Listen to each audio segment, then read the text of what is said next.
Hello, everybody. Pastor Willingham here, back at you again. I'm asking here for you to press subscribe to this channel. Also, we'll be talking again from the new book, Words to Live By, 20 Words to Guide Your Personal Success Plan.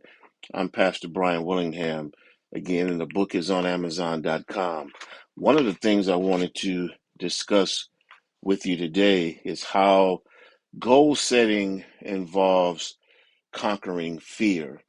Whenever I'm talking to somebody about setting goals, what I quickly realize is that some of the reason, a big reason why we're reluctant to set goals is because of fear. Sometimes fear of not achieving a goal. If we set a goal and we don't make it, what happens? And so sometimes the fear of failure or the lack of confidence is a thing that will stop us from setting goals. And so at the basis of goal setting, or our reluctance or our avoidance, if you will, of setting goals, it's fear.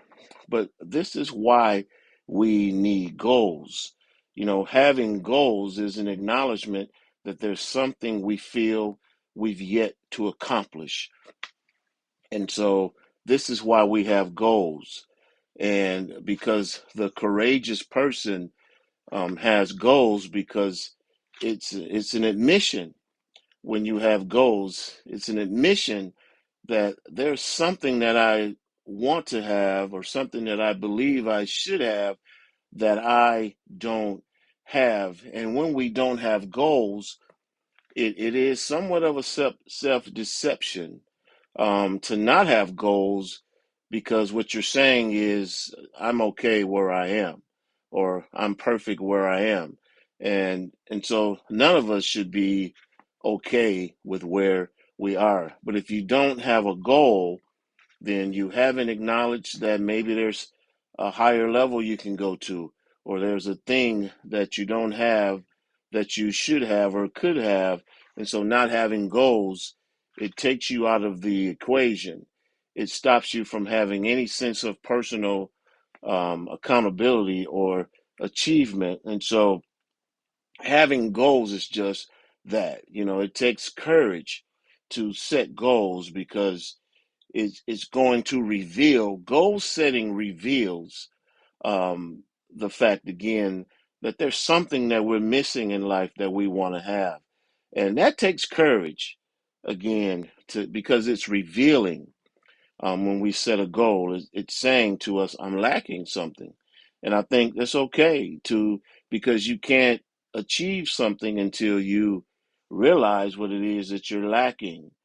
And so goals is just that. It's an acknowledgement that there's something missing from my life, no matter how great it is, no matter how good life is. Certainly, if we're struggling in life, then we know something's missing.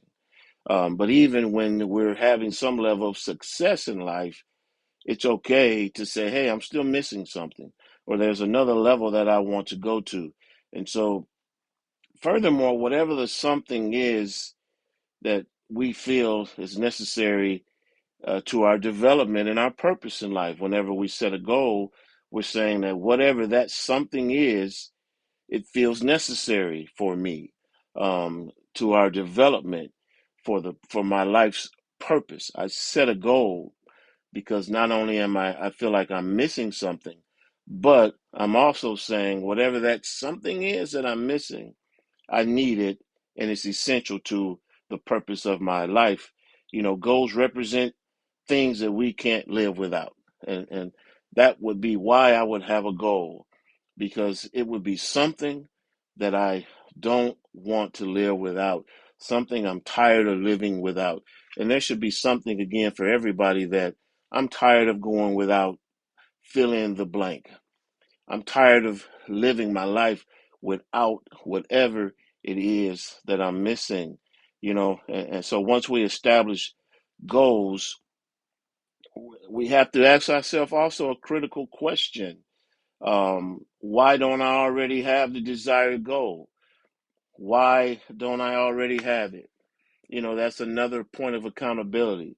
if I'm setting a goal, then I have to ask myself, why don't I have to address in myself, why don't I already have the goal that I'm establishing as a goal? Why don't I have it? There's a reason why I don't have it already.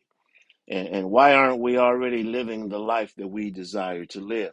There's a reason why I'm not at the level that I want to be at yet. There's a reason why. And the best answer to why is usually fear. It's usually fear. Fear is usually at the base of why we're not living the life that we want to live. Fear is usually the reason why we're not pursuing something again, because we're afraid to try and fail. And so we fail by not trying, and so fear, is the reason. There's generally some fear be standing between you and the thing that you desire. There's generally some fear standing in between you and the thing that you say you want, that new job or the new relationship or the or whatever it is, the new position, a new you. There's generally a fear standing in between you and that thing that you want, and it's up to you to acknowledge what that fear is. It's up to you to do the soul searching and say, what is the reason why I don't have something? What am I afraid of? Which is a fair question for every person who doesn't already have something that they desire in their heart, something that they feel they should have. You have to ask yourself, what is the fear? What fear is holding me from having the thing that I want to have? Are you afraid that you cannot really have what you really want? Is that what it is? Sometimes we're afraid that we can't really have it. Sometimes we feel we don't deserve it. Again, sometimes we think we don't want the experience of trying and failing. We don't believe we can achieve it, and therefore we don't really put forth the effort to do something that where there is fear. Fear will undermine your effort. You feel unworthy again. You feel unqualified to have the life that you really want. And do you allow the negative opinions of others to discourage you? Sometimes it's that. We let people discourage us. Do we discourage ourselves with our negative thoughts and behaviors? Fears and doubts can become so internalized that they become a normal part of our being. We can allow fears and doubts to rule without being fully conscious of it. Fear is holding you back. Therefore, we need to ask ourselves honestly why we aren't currently doing that which we say we want to do. Why aren't we doing it? And when we confront the deeper reasons why we're not pursuing the desires of our heart, we can become aware of them. We have to become aware of it. With that awareness, we can make a conscious decision to conquer the fear, to confront the fear. We can say to ourselves that we won't allow anything to halt our attempts. Before we can possess anything, we must try. Many dreams are lost for the simple reason that we just honestly haven't tried. It's not because we're not capable, it's not because we don't have the ability. Many dreams go unachieved simply because people have never really tried. And when we confront our fears, the real reasons why we haven't tried can be put to rest, and we can then set our goals. Once we eliminate the excuses, because that's what fears become, excuses.